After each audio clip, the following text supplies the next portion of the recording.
Praise the lord. ప్రియులారా, ప్రభువైన యేసుక్రీస్తు నామములో మీకు అందరికీ వందనాలు తెలియజేస్తూ ఉన్నాను.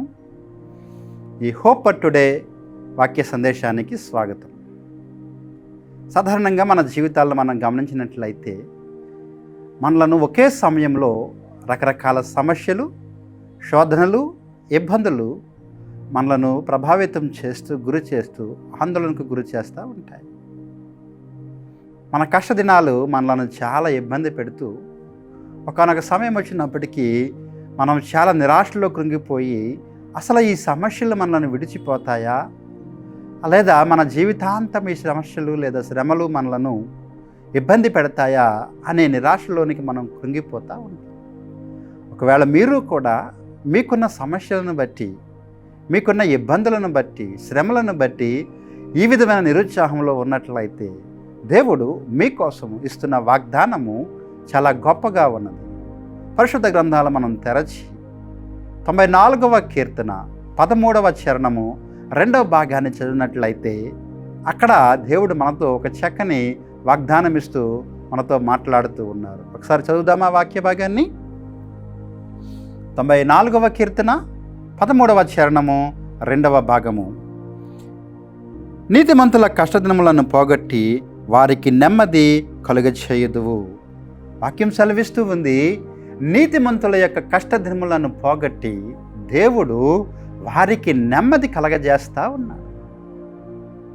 యోబు జీవితాన్ని మనం గమనించినట్లయితే యోబు అన్ని వైపుల నుండి శ్రమలను ఎదుర్కొన్నట్లుగా వాక్యం మనకి నేర్పిస్తూ ఉంది.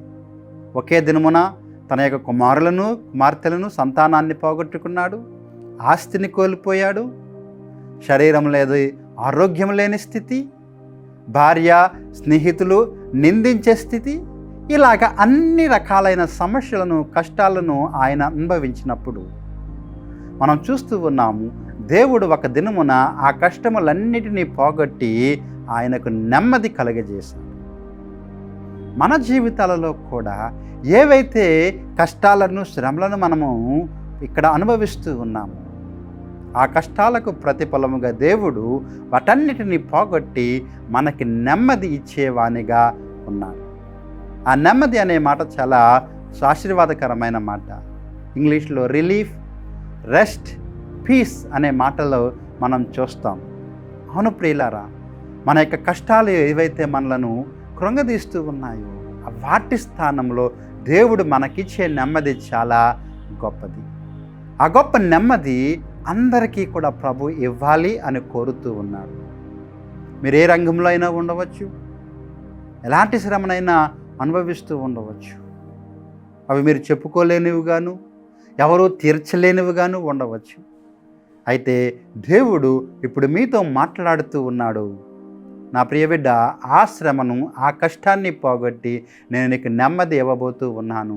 ఇది ఆయన మాటగా స్వీకరించి మీరు నమ్మినట్లయితే ఆ వాగ్దానము మీ జీవితంలో మీరు పొందుకుంటారు.